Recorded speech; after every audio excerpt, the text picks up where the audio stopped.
Lívia Pessoa, agora a gente vai falar sobre o Tribunal de Justiça do Piauí, que realiza agora à noite a posse solene da nova diretoria. O desembargador Aderson Antônio Brito Nogueira é o novo presidente do TJ. Quem está acompanhando por lá é o repórter Francisco José, ao vivo. Oi, Francisco. Boa noite, Aline. Boa noite a você que acompanha o Jornal Cidade Verde. A gente fala ao vivo aqui direto do Tribunal de Justiça do Estado do Piauí, onde acontece nesse exato momento a posse do desembargador Anderson Nogueira.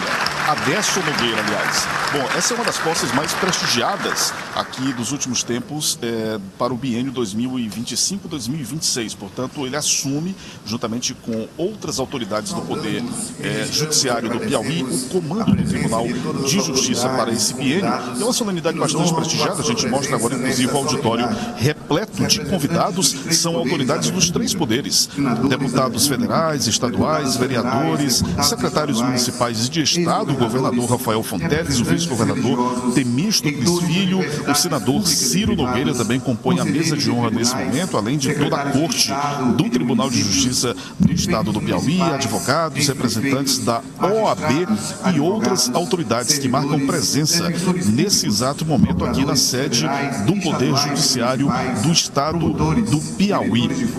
Esse evento que, portanto, marca o início de uma nova gestão à frente do tribunal. A gente conversou agora há pouco com o desembargador antes da solenidade e ele destacou alguns pontos dessa gestão. Disse, por exemplo, que no Poder Judiciário praticamente todos os aspectos são desafiadores, mas falou sobre os principais pontos que vão nortear a sua gestão à frente do TJ. Vamos acompanhar.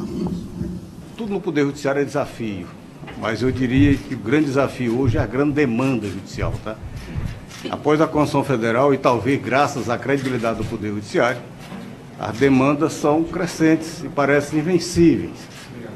Mas se nós percebermos o volume de ações que são ajuizadas anualmente e a quantidade de ações que são baixadas anualmente, nós percebemos que o Poder Judiciário, a magistratura do Brasil e do Piauí em particular, então cumpre o seu dever, né, naquilo para o qual ela foi criada e para o qual ela foi instituída.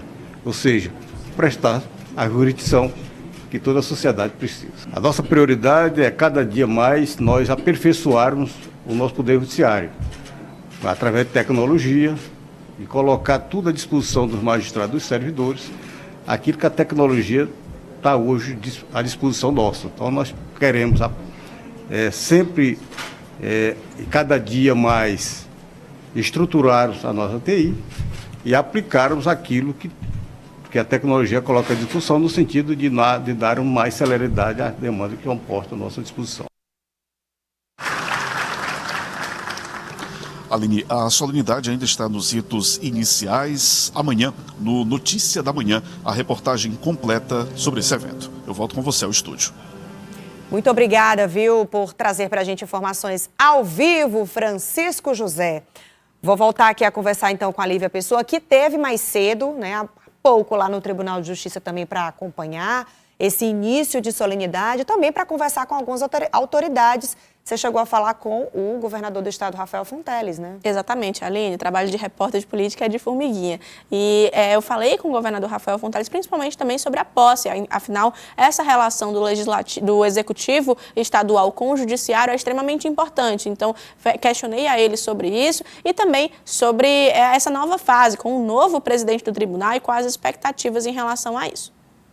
Nós temos procurado trabalhar sempre em harmonia com os poderes, como manda a Constituição. É melhor assim para a nossa população. Claro, cada poder com a sua independência, mas a harmonia deve sempre prevalecer, até porque muitas questões relevantes para a sociedade do Piauí passam pelo Tribunal de Justiça, pela Assembleia Legislativa, pelo Ministério Público, pelo Tribunal de Contas e pelo Executivo. Então a gente tem procurado sempre estar bastante próximo do Tribunal de Justiça para exatamente proceder melhor nas políticas públicas, naquilo que for pertinente e for compartilhado entre os poderes, como a área da segurança pública, por exemplo, regularização fundiária e tantas outras questões.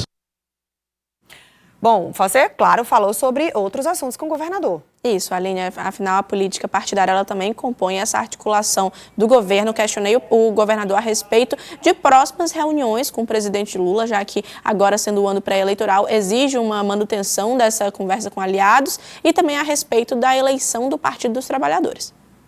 O presidente Lula, periodicamente, tem convidado os governadores para discutir temas específicos. No final do ano passado, o tema da segurança pública, com a PEC apresentada pelo ministro Lewandowski. Então, isso tem sido rotina com o presidente Lula, que é um defensor da Federação Brasileira e da cooperação entre União, Estados e municípios. E nessa discussão entrará a presidência, tanto nacional como estadual, do Partido dos Trabalhadores? O senhor já tem conversado sobre isso com aliados? Não tenho tratado sobre isso, não.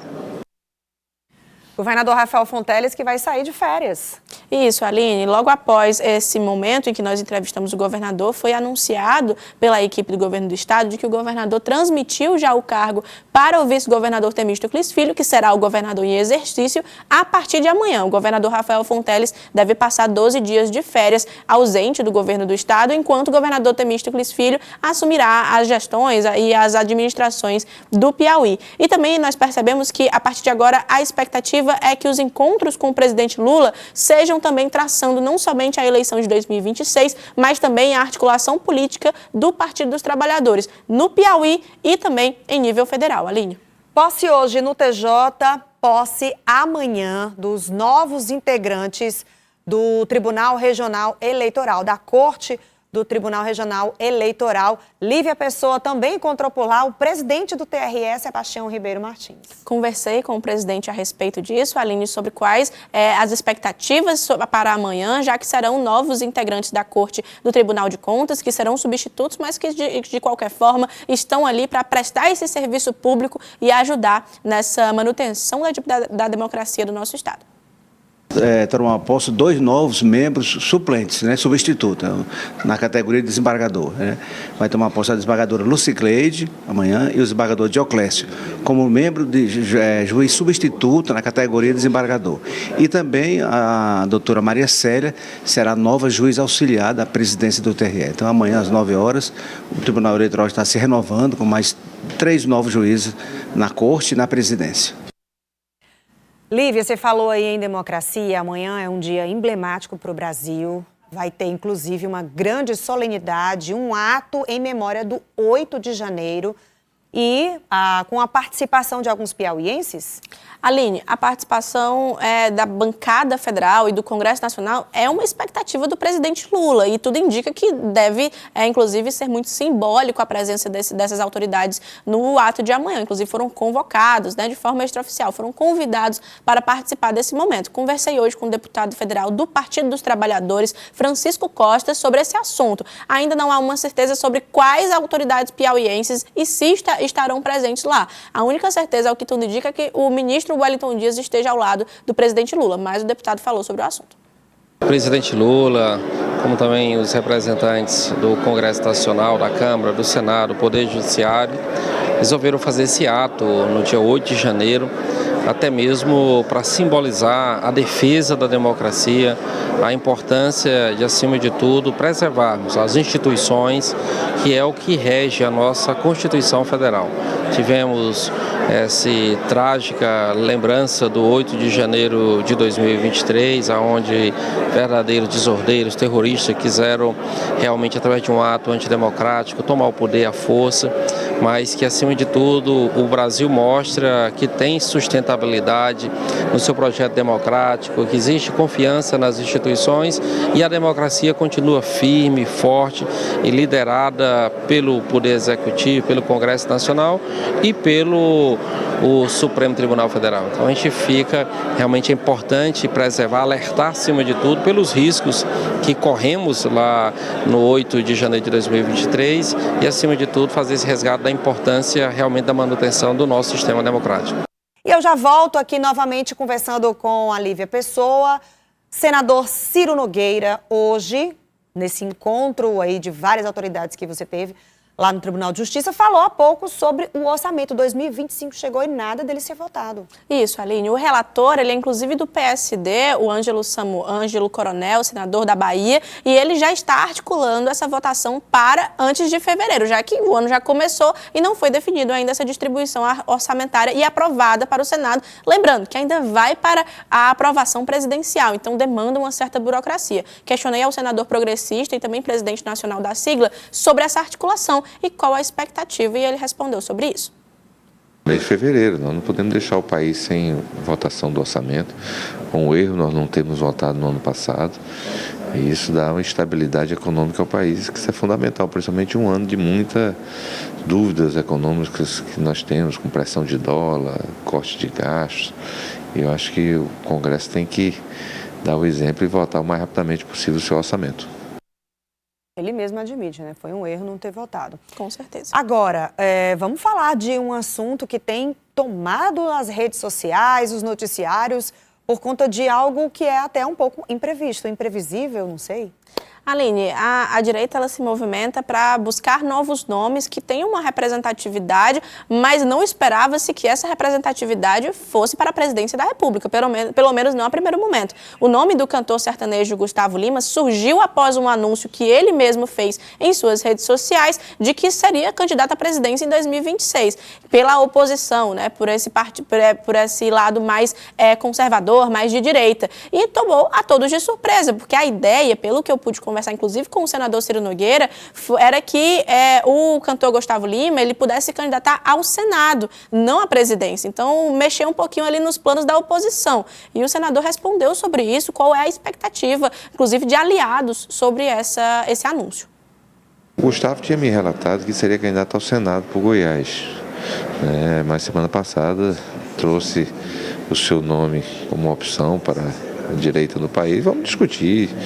Acho que todo brasileiro que ama esse país tem todo o direito de colocar o seu nome. O Gustavo é uma referência como artista, é um empresário, e temos que analisar com carinho essa possibilidade, mas é uma coisa ainda muito embrionária.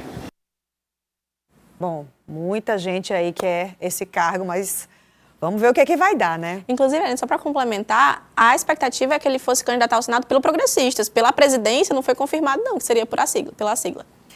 Bom, vamos falar, e falando em progressistas, Federação, Progressistas, Republicanos, União Brasil. A quantas andam essas articulações? Cada vez mais próximas, Aline. É uma especulação, na verdade é um alinhamento político que vem sendo trazido há muitos meses. Desde o ano passado, antes da eleição municipal, já se falava sobre essa união para 2026. No entanto, acabou esfriando com a interferência também das eleições municipais. A dificuldade de alinhamento ali entre os partidos fez com que a discussão fosse passada por um tempo. Mas, a partir de agora, ela se torna cada vez mais próxima e mais real. Conversei hoje com um deputado e também presidente estadual do Progresso, na verdade não, só deputado mesmo, e presidente da Comissão do Orçamento no Congresso, Júlio Arcoverde, sobre essa possibilidade, e ele destaca alguns pontos, inclusive uma conversa que aconteceu hoje sobre esse assunto.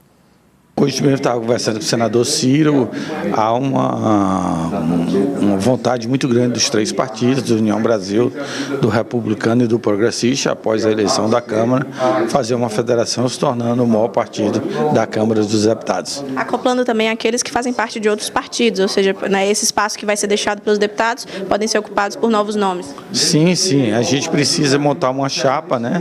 Fazer uma chapa competitiva, e a gente precisa saber quem vai estar com a gente, quantos vão ficar e quantos vão estar com a gente, para a gente possa montar nossa chapa para deputado estadual e federal.